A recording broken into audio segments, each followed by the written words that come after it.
Okay, so this week we're going to do 2013's question 5 and 6. Um, just a reminder to everyone that in this year's exam there will be no secondary dominants or leading tone chords, but we are going to realize them when they come up for the purposes of this exercise. So, first of all, we are in the key of F major. We'll look at our first chord. We have F, A, F, and C. So that'll give us our one chord in the key of F, and we're just going to put our chord stack right underneath there. Our next chord, the bass remains on F, but we are given the indication that we have a 4-2 inversion, which means that would be the seventh of the chord. And if F is the seventh, if we go up one note to G, that tells us it's a G minor chord. So that would be a 2, 4, 2. All right, kind of interesting to put that there, but we'll see how it all unfolds. Next chord is an E in the bass with a 6-5. So that tells us that that E is the third of the chord. So if we go down a third from E, we get C. And C in the relationship of the key of F would be a 5 chord. So that would be a 5, 6, 5. Then we go up to F in the bass, and there's no figured bass indicated there. So we're just going to call it a 1 chord in root position. Then we go to B flat, also in root position, which would be the 4 chord in the key of F. Then we have a C with a 7, so that tells us it's a 5-7 chord, and then an F in root position. So that goes back to 1. So let's just go and fill in the chord stacks here. So the 2 chord would be G, B flat, D, and F with the F in the bass. The C chord, C, E, G, B flat with E in the bass. F, A, C with F in the bass. B flat, D, F with B flat in the bass. C, E, G, B flat with C in the bass, and then F, A, and C with F in the bass. Okay, so we got our chord stacks. We're ready to go. So when we look at the voice leading here, sometimes, at least for the first chord, you like to look at the opening voicing and the spacing that they use just to give you a starting point. Okay, so in this case, we need a G and a B flat. We already have the F, and we need a D as well. So if we look at the spacing from the A in the tenor, we could go to B flat, or we could go down to G. From the F, we can't really stay on F. We could go up to G, or we could go down to D. And then in the soprano part, probably the best place to go would be to the B flat. So let's do that. All right, so we're going to go from C to B flat in the soprano. And let's just go down to the G in the tenor, kind of sandwich that in there, and that will give us a D in the alto part. All right, now looking at the 5-6-5 chord, let's just stay on the B flat in the melody. That's fine. So that's oblique motion to the bass. Perfectly cool to do that. The D could go down to C because the E is already covered in your bass part. And we can just stay on the G in the tenor. All right, so that's really smooth voice leading. We got some nice motion in the alto part there. All right, cool. Now we have to go to the 1 chord. So the C can stay right where it is and keep that common tone in the alto part. We need an A, so the B flat to A makes a nice move there because that's the 7th resolving. So we want to make sure that we do that. The E automatically resolves to the F because it does it in the bass. Now, because of this, we probably don't want to double the A in the tenor. So let's double the bass, and we'll just let them meet on that note. Okay.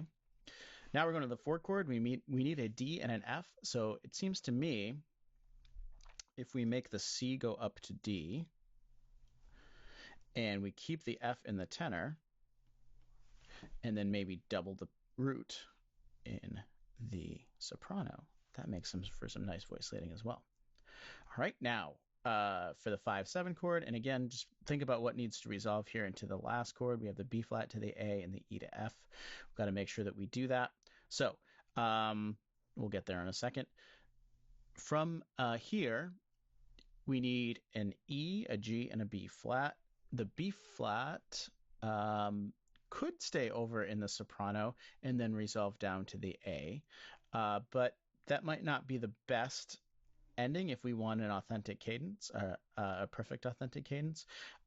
So let's go down to G here. We'll go down to Re, and then that will resolve down to Do.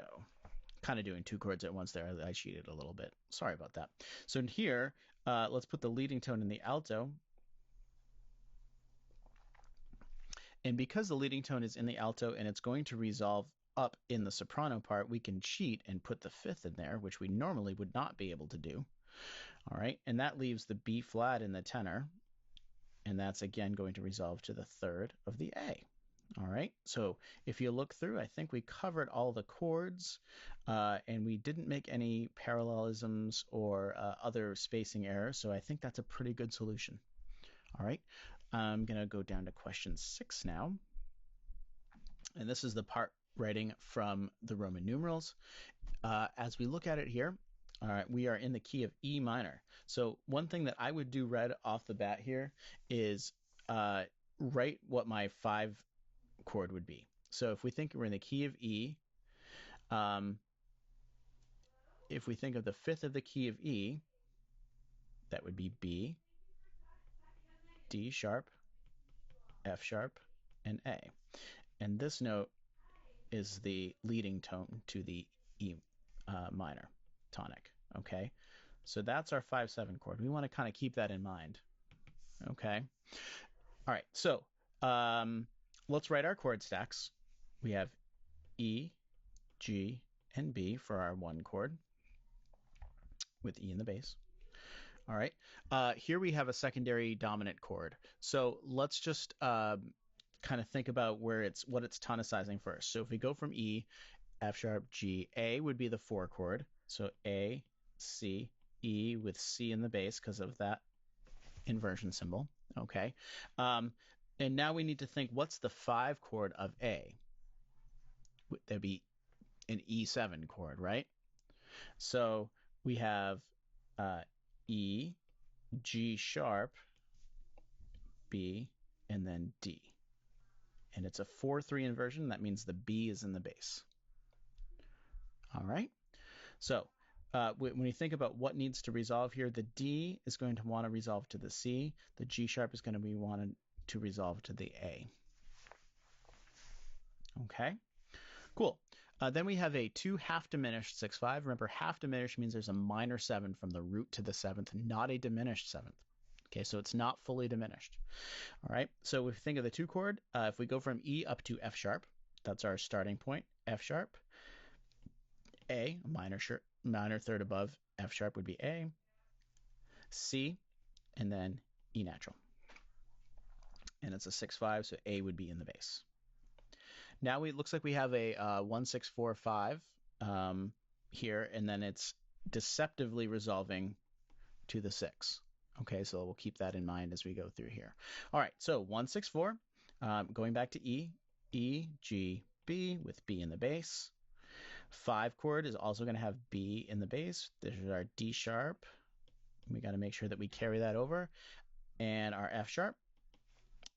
And then the 6th chord in the key of E would be G, B, D, and G in the bass.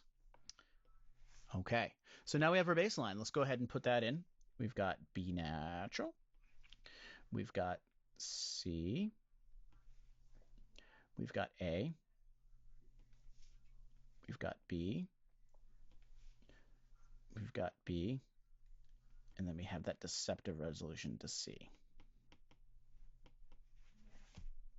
All right.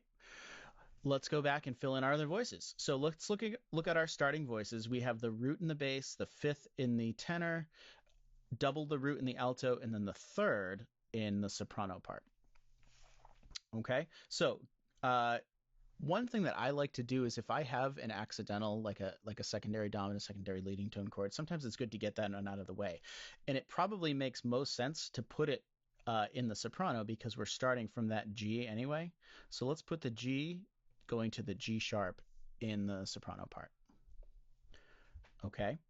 Um, let's think about where we want to put the other remaining voices. So all right, so we're going to put the E in the alto, and we're going to go up to the D in the tenor. Excellent. All right. Now that G sharp has to resolve to A. So let's go ahead and do that. That's in our soprano part. All right. E can stay where it is in the alto. So path of least resistance there. Okay, and the D can go down to the C. So that seventh resolves. We're good. Now we have the half diminished chord. So we have an A. We need an F sharp, a C, and an E. All right, so let's keep the C in the tenor. Remember, that's not a spacing problem in the bass because the bass and the tenor can be more than an octave apart. Let's keep the E in the alto. Nice boring alto part. Sorry, altos. And then we have an F sharp in the soprano part. Cool. All right, now we get our 1-6-4. If we can, let's put me, re, do. Let's see if that works. So from the F sharp, that actually works pretty good. Let's try to put me, re, do, one of our standard endings for this type of cadence. All right, and see if that works out with the other voices. So poor altos, you're going to stay on E again. Okay. Again, sorry to all my alto friends out there. B natural in the tenor. So far, so good. All right. Now we need a D sharp and we need an F sharp. F sharp we put in the soprano. So let's keep that tenor on the B and put the D sharp in the alto. All right. And let's see. We need a third. So let's put the third in the tenor. And let's go ahead and, since this is a perfect authentic cadence, we'll just double the root there. Okay.